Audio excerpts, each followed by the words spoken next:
Donc l'idée, c'est de vous présenter un travail qu'on a réalisé sur le périmètre européen de manière à illustrer l'impact de l'intermittence sur l'équilibre offre-demande du système électrique.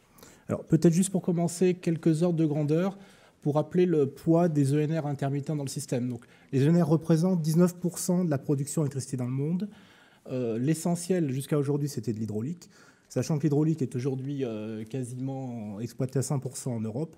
Et la deuxième énergie qui se développe aujourd'hui dans le monde, c'est l'éolien avec 2%, sachant que les autres énergies ne représentent que 1%. Alors, en termes de développement de l'éolien, l'Europe est précurseur, puisqu'aujourd'hui, on a, en termes d'énergie intermittente, dans le mix européen, à peu près 8%. Et si on atteint les objectifs de 2020, on devrait avoir à peu près 15% d'énergie intermittente dans le mix européen. Je passe assez vite. Alors, le scénario que nous avons simulé, c'est le scénario haut de la roadmap de l'Union européenne à l'horizon 2030, avec un scénario à 60% d'ENR, dont 40% d'énergie intermittente. Ce scénario correspond grosso modo à 3 fois la puissance installée actuelle en photovoltaïque et en éolien, et à un développement de 200 gigawatts d'éolien offshore dans le nord de l'Europe. Donc pour un total de l'ordre de 700 gigawatts. Le solde pour la 60% en termes d'ENR est constitué pour part de l'hydraulique et pour part de biomasse utilisée dans des centrales classiques. Alors, l'intermittence, qu'est-ce que ça représente finalement comme aléa sur la production? On a donc fait un travail de modélisation au périmètre global de l'Europe, donc y compris Nord Pool, le sud de l'Europe, les îles britanniques et les pays d'Europe de l'Est.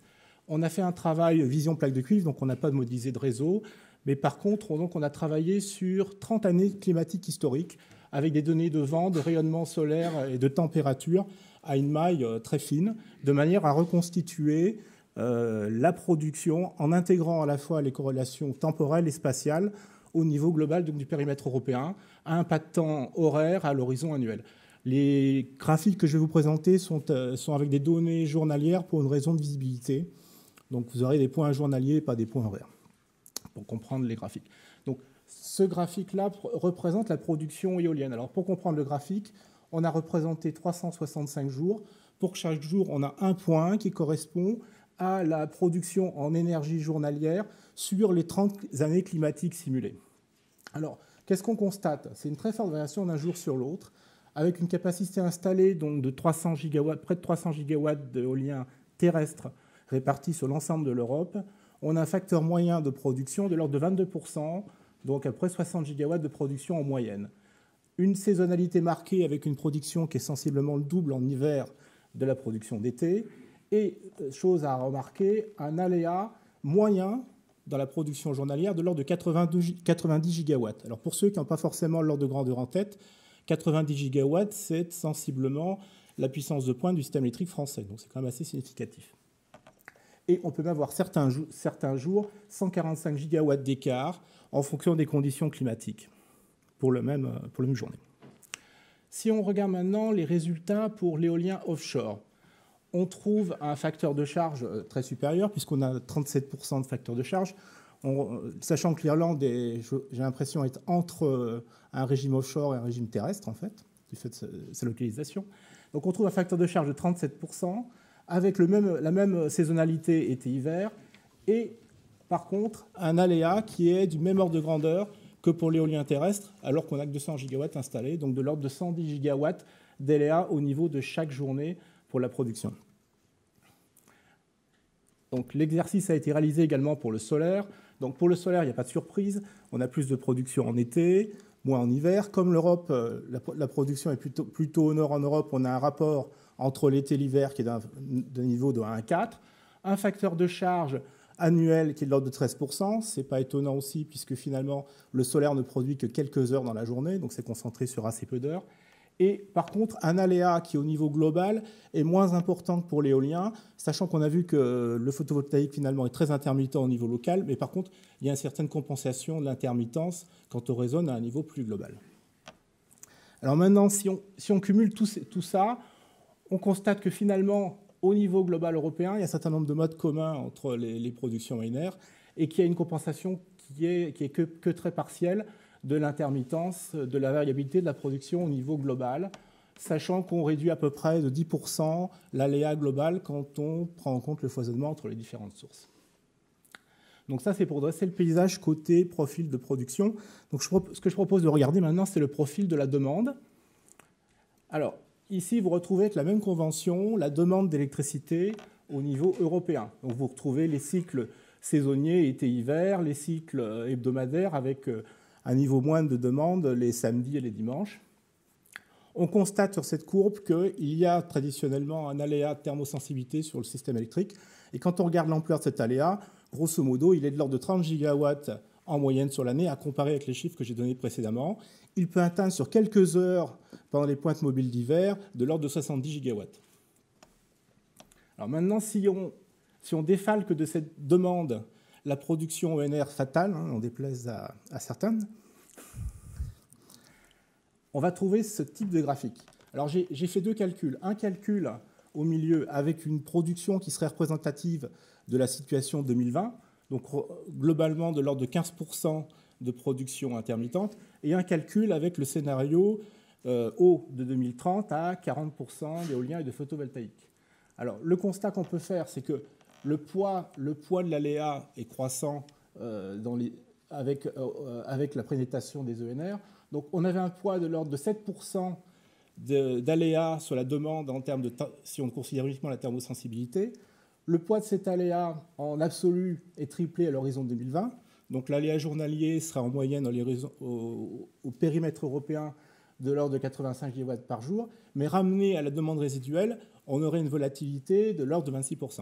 Et si on considère un scénario de l'ordre de 40% de NR, à ce moment-là, l'aléa journalier deviendrait de 200 gigawatts avec une volatilité, elle, qui serait de 90%. Donc globalement, un plus fort impact de l'aléa sur la demande résiduelle avec un facteur de charge des centrales traditionnelles qui serait plus faible. Le point, c'est que l'effort, finalement, l'impact des ENR intermittentes sur le système est croissant avec le taux de pénétration. Ce n'est pas du tout linéaire. Plus on aura d'ENR intermittentes, plus la sollicitation des flexibilités, des moyens complémentaires sera forte. Donc c'est un point qui est quand même à retenir. Donc ce schéma, je passe rapidement, c'est simplement pour rappeler que, ça, on l'a cité au début de la journée, l'électricité ne se stocke pas, donc il faut des marges aux différents horizons de temps. Je vais simplement illustrer ce point sur la vision en termes de capacité annuelle et puis ensuite sur la vision en termes de facteur de charge sur un exemple. Donc si on regarde le besoin de capacité au niveau du système, donc on a représenté sur ce schéma, à gauche, la monotonne de demande européenne. Donc vous avez une demande en pointe de l'ordre de 600 gigawatts avec un niveau de demande en heure creuse qui est de l'ordre de 300 gigawatts. Si on compare la courbe, la monotone résiduelle issue après avoir enlevé l'énergie fatale, on constate qu'on a une monotone qui est beaucoup plus pentue, avec un niveau de demande à la pointe qui est de l'ordre de 500 gigawatts, et quasiment zéro, voire négative, à droite. Et donc ceci est dû au fait que la production se place de manière un peu aléatoire, elle ne se place pas nécessairement à la pointe, et on peut avoir effectivement voir apparaître des excédents d'offres à droite de la courbe sur ce schéma. Sachant qu'ici, on a uniquement traité l'intermittence. Donc pour revenir à la remarque qu'a faisait Marc Omalet tout à l'heure, on n'a pas regardé des questions de stabilité du système, des questions liées à notamment à l'électronique de puissance pour les centrales. Et donc à 100% de production intermittente se pose la question de l'exploitabilité du système. Si je regarde en termes d'impact sur la structure du mix, j'ai représenté grosso modo la répartition des besoins en termes de moyens de base, de semi-base et de pointe. Sachant qu'un moyen de base, on peut considérer les moyens, pour faire simple, qui sont appelés plus de 5000 heures par an. Donc les besoins de moyens de base dans le scénario OENR seraient diminués 160 gigawatts, ce qui correspond grosso modo à la puissance moyenne produite par les ENR dans le système. Par contre, on constate que les besoins de pointe augmentent de 70 gigawatts. Donc au total, quand on fait le bilan global, avec 700 gigawatts d'ENR installés dans le système, on économise en termes de capacité que 90 gigawatts. Alors, juste ce slide pour donner, sur un exemple, une semaine particulière d'octobre, une idée des impacts en termes de gestion et de suivi de charge du système, de la manière dont les ENR peuvent impacter dans ce scénario, la gestion du système. Donc, sur la courbe du haut, vous avez la courbe de charge traditionnelle, donc très régulière, avec la séquence peak of peak sur une semaine. Vous voyez le week-end, donc ça doit être du jeudi, vendredi, samedi, dimanche, lundi, mardi, mercredi. Et la courbe rouge représente la demande résiduelle après avoir défalqué les ENR. Alors, premier constat, l'impact du solaire crée 2 pointes journalières, une pointe du matin et une pointe du soir. Donc, par rapport à la gestion actuelle, le fait d'avoir du solaire nous conduit à augmenter les besoins de suivi de charge et manœuvrabilité du parc, avec des problèmes éventuellement de gradient, de rampe plus importantes. Le deuxième remarque, c'est que la variabilité du vent, donc ce qu'on peut dire, c'est que le vent, finalement, quand on regarde le vent à grande échelle, varie avec des variations plus lentes, la variation sera relativement lente, mais sur 2-3 jours, on peut passer d'une production quasiment de 300 gigawatts à 0. Donc dans l'exemple qu'on a donné ici, entre le dimanche et le lundi, il faut pouvoir mobiliser de l'ordre de 400 gigawatts de moyens en secours, de manière à reprendre la chute de la production éolienne. Le dernier point, c'est donc l'apparition d'excédents d'offres fatales à certaines heures, donc peut-être des opportunités pour l'électrolyse, mais avec une question quand même qui se pose, c'est bien d'assurer la sécurité du système dans ces situations. On a vu dans le schéma précédent qu'en Irlande, au-delà de 50% de pénétration instantanée, il se posait la question de la faisabilité. Ici, dans un scénario qui fait 40% au niveau européen uniquement, on voit bien qu'on a des journées où on est à 100% sur l'intégralité de l'Europe. Donc, juste en termes de conclusion, ce qu'on peut conclure sur cette présentation rapide, c'est que globalement, l'intermittence constitue un challenge technique et économique pour l'ensemble du secteur, qui est croissant avec le taux de pénétration des ENR. Donc, le problème ne sera pas le même à 8%, 15%, 30% de pénétration des ENR, et il faudra trouver de nouveaux leviers pour répondre aux nouveaux enjeux à chaque étape. J'ai noté 4 points. Le premier point, c'est un besoin de marge additionnelle à tous les horizons de temps. Donc j'ai parlé tout à l'heure de besoin de capacité de backup. On a besoin également de marge de capacité pour faire face aux variations du vent. Finalement, l'aléa nous coûte des besoins de réserve. Pour pouvoir faire face, on est obligé de mobiliser la capacité, ce qui veut dire qu'on ne peut pas faire ce qu'on fait aujourd'hui, dans certains cas, de l'entretien en temps masqué. Il faut garder la capacité disponible, même si elle n'est pas utilisée.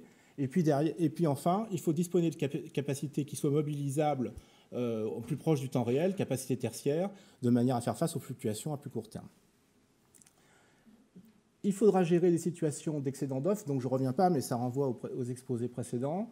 Le point qu'on peut citer, c'est le besoin d'adapter le mix de production classique, puisqu'en fait, on va avoir besoin de moyens d'un parc qui, en moyenne, va être utilisé moins longtemps, mais sollicité de manière beaucoup plus variable. Donc, notamment, les cycles combinés aujourd'hui qui sont à la pointe sont appelés à être démarrés, arrêtés un grand nombre de fois, ce qui va solliciter des questions de stockage gaz et de manœuvrabilité du parc gaz. Et donc, également, ce que je montrais tout à l'heure, adapté en termes de type de capacité. Finalement, on aurait besoin aujourd'hui, dans le système européen, de plus de moyens de pointe que de cycles combinés gaz. Aujourd'hui, avec des taxes très plus rentables de cycles combinés gaz. Et ça, c'est lié à un effet structurel qui ne fera que se prolonger avec le taux de pénétration des ENR. Et enfin, alors j'ai parlé beaucoup dans mon exposé de la problématique de la gestion saisonnière. Donc la question de la gestion saisonnière, on voit bien qu'on a besoin de moyens pour faire face à des variations très fortes d'un jour sur l'autre en énergie. Le précédent slide montre qu'il faut aussi disposer de moyens de gestion de suivi de charge beaucoup plus importants.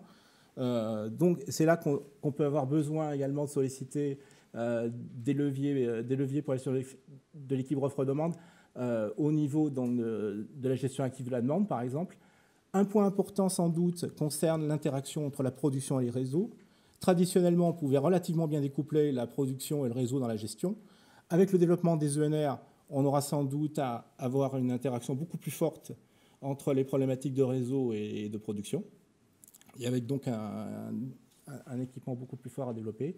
Et enfin, un dernier point, le stockage peut être utile en tant que de besoin, sachant que le stockage traditionnel est intéressant, a priori, plutôt pour des durées courtes, et que sur du stockage sur des durées longues, effectivement, il faut chercher des solutions différentes, ce qui renvoie à l'exposé précédent. Voilà ce que je voulais dire très rapidement.